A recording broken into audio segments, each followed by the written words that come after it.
Hello, welcome to another exciting edition of Business Today. We are in the telecom industry today because we are privileged to have the CEO of Vodafone Ghana, Madam Yolanda Cuba, to speak to us on a number of issues in the telecom industry. There's a lot of competition, there are challenges, there's some marriages happening, etc. We'll find her thoughts on these issues and many more. Don't go away.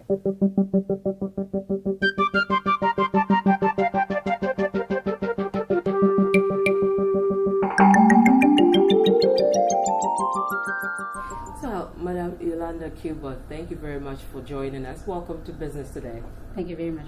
How have you been doing? 1 year and a month or so in Ghana. How has it been?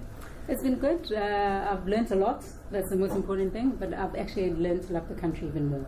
Great. Yeah. Now, let's go straight to your terrain, which is the telecom industry. We've seen a lot of things happening over the years. For example, this past year or more, there's been a lot of challenges that has faced the industry. Talk about power challenges, city stability, and so many things. But let's start with the issue about the power challenges.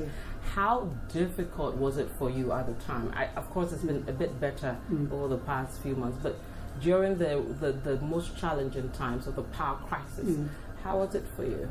It was really difficult. In reality, all cell sites actually work on electricity. So if there's no electricity, it actually interrupts the quality of service that we can provide to our customers. And that's the essence of the story. However, more than that, it also impacted how we allocate our budget. So instead of actually saying we're going to build so many more cell sites, we ended up actually having to invest in generators. And then our OPEX as well actually increased our operating costs because now you actually have to run on diesel. So the ongoing cost of diesel has been going on. Even now, as we speak, unfortunately, you can't actually switch off generators because you don't know when there will be power instability like we saw about a week ago. We actually had our generators, luckily, so we are not as badly impacted, but it always impacts you. What was with the numbers? How much did you spend roughly or percentage-wise out of your total cost of operations in just dealing with this power issue, for example, last year? So 18 months ago, we spent probably in the region of about 12 to 13% of our total capex on actually power-related issues. And how has that affected given the best quality service to your consumers? Because you just said that you had intended to use some of the money to acquire infrastructure, but ended up spending it on power. Yeah, it actually negatively impacted our consumers. Obviously, the first thing is that your consumer, just from a practical perspective, they can't charge their phones. So we actually taught consumers to actually get all these what do I call them? Double-decker phones. It was actually double-decker phones that actually they could use for 3 days at a time. So whenever they had power, they had to make sure that they charge. And that sort of binge consumption actually is not helping the industry because it actually does not make the industry more sustainable over a long period of time. So what we actually did is we had spent a long time actually educating the consumer on confidently connected, for example, how to be confidently connected, how to actually consume throughout the day. And then we see consumption patterns actually changing somewhat because people had to charge when they had power and talk when they had power. So those kind of things actually impacted from a consumer perspective. But from our side as well, what ended up happening is we couldn't get generators to all sites at the same time. And everyone was trying to get generators into the country. So you actually had to prioritize your load. So obviously that impacts customers negatively from a quality of service and reliability of service.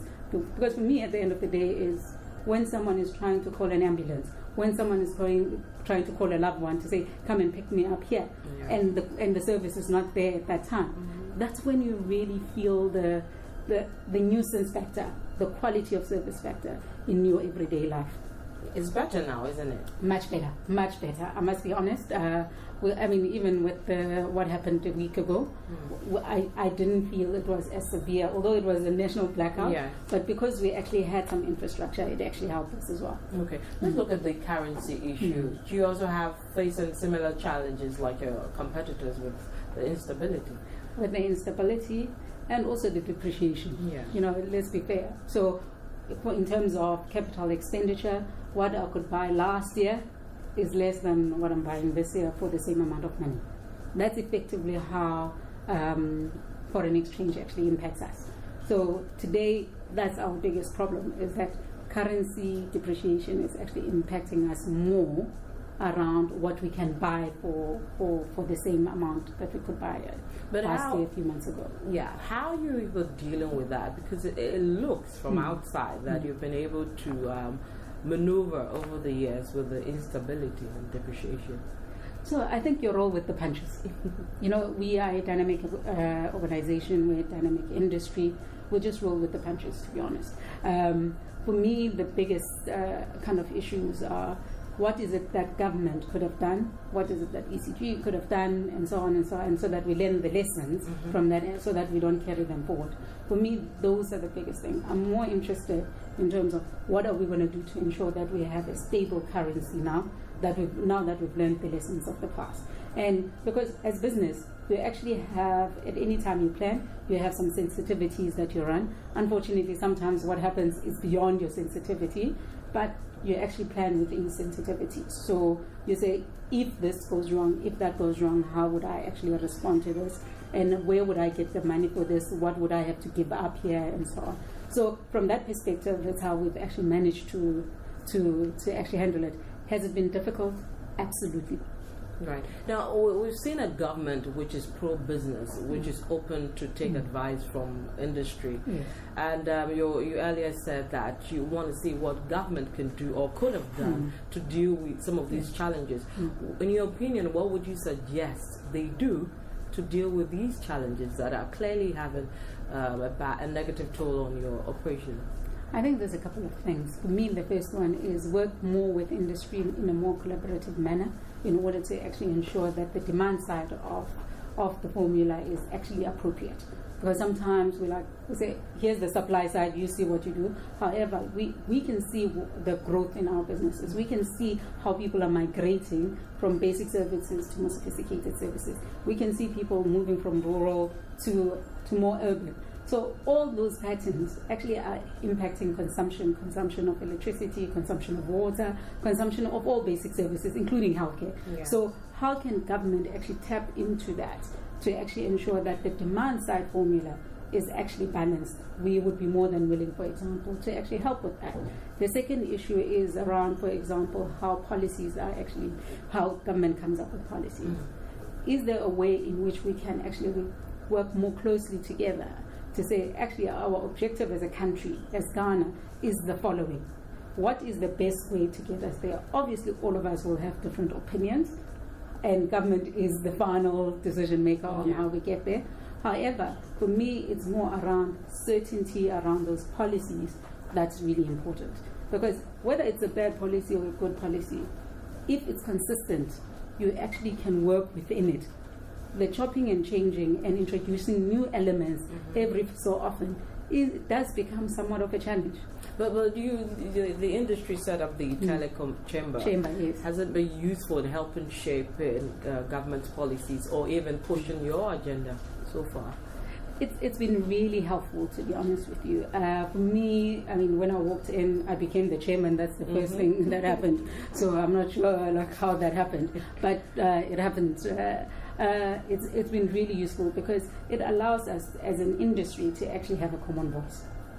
We actually gain consensus first before it goes to government. So even with government, then the kind of discussions you're having with the regulators, the kind of discussions you're having are from a consolidated perspective.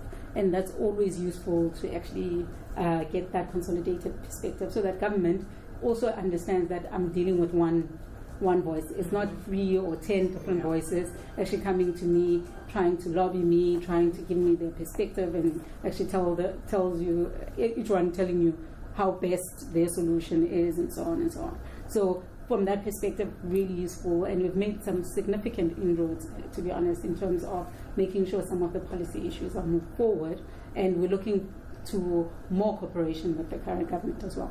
People who are not really happy with the industry, for example, believe that you're not taxed enough. Yes. Or you should be taxed more. Would you say you're overtaxed or not taxed at all? Okay, so from our perspective, actually it's an industry that is quite heavily taxed. we are taxed on top line. We've got most probably now 3 or 4 taxes that are based on our top line. So before you even minus your expenses, all on the top line, it actually goes off. So for me, that's the first thing. The second thing is that you then actually get taxed on your bottom line, like everyone else. So that one is not an issue for me. It's like you are in the country, you're making profits from the country, you have to contribute to society and to government in the country. So for me, there are issues around there that are not really an issue. But there are specific taxes that are there that I do not think are necessarily useful. Like which ones would you say, why do we have this kind of tax here? So, I mean, for example, I mean, here we don't call it some tax. I still call it some tax. We have taxes for me actually just using a service. So it's like saying, if you drink water, I'm going to tax you. You're right, we don't do that. Any other one you feel? That's my biggest one. I mean, the stabilization tax, which is a bottom line tax, is one of the taxes that are in the country. Yeah. It was meant to actually serve a particular purpose. Yeah. But that is a tax that most of you have been calling for government to get rid of, because it was supposed to run for a couple of months and then years. So you believe that tax should be gotten rid of soon? Yeah, that one, it serves no purpose, to be honest. It was for a specific purpose, and that purpose has come and gone. It should go away. You know, and also, and these are the things around what you say and what you do. So if what you say today, you say, as government, I'm going to keep this for 6 months, and then you then keep it for 2 years. Next time you introduce something, I will look at you with a bit of suspicion, whereas at the beginning, I was more willing to actually engage on it and actually understand it's a short-term issue to actually help the country. Now when you come with another tax, it's a bit of a problem. And also, I mean, there are other things that are actually happening in the industry. I'll tell you, in the last government, the introduction of the ICH, which is the Interconnect Clearinghouse. Right. Today, as mobile operators, we have bilateral agreements between each other. So us and MTN, Tico, and us, and so on and so on. And we interconnect with each other, and we actually settle with each other every day around the minutes that you use from this network to that network and so on. And then the proposal was to actually interpose a company in between that will do that. But for me, it's like, it's a system that works.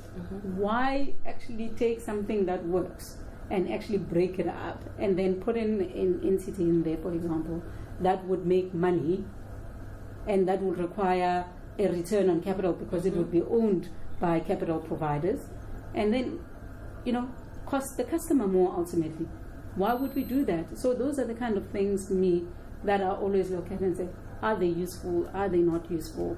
So yeah, that's what we're talking about policy consistency and also intention around policy. Okay, so you were excited when the ICH thing was put to a hold when the new government came in? Absolutely. I'm one of the people that I spoke about it last year. I got into trouble, and I'm happy, and I'm happy that it actually goes away. If it goes away forever, I would be really happy, because I genuinely do not believe it will serve an extra customer or help us actually get more connectivity to the rural areas and so on. Once people are starting to actually talk about the fundamental issues, the fundamental problems, and how we actually solve the big issues, then that's where I would want to actually engage more in terms of those kind of issues. The kind of issues where we're trying to deal with something that already works instead of dealing with the things, the plethora of things that don't work.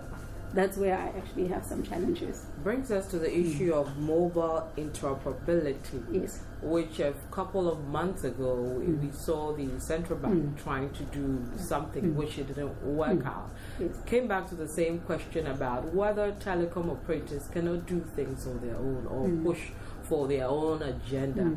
What was your reaction to seeing all the discussions around it and being part of the whole discussion but not really being given the opportunity to deal with it in the first place? No, I think interoperability is the right thing. I mean, it's mobile money. You know, around mobile money, money must act like money. You know, when I pass it on to you, it doesn't all of a sudden have a red color or green color. So I shouldn't be restricted around how I move money. Yeah. Okay, so from that perspective, I'm all in support for interoperability. It's the how it is executed that actually is an issue between banks and operators. Today, operators are actually interoperable as we talk. Oh, great. I didn't know that. So we'll take a break, and then when we come back, we'll talk about competition proper in the industry. Tigo and Airtel have announced that they intend to merge.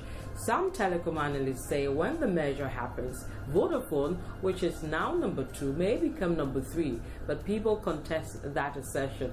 We'll pick Madame Cuba's thoughts on that and many other things in the world of telecom. Go away.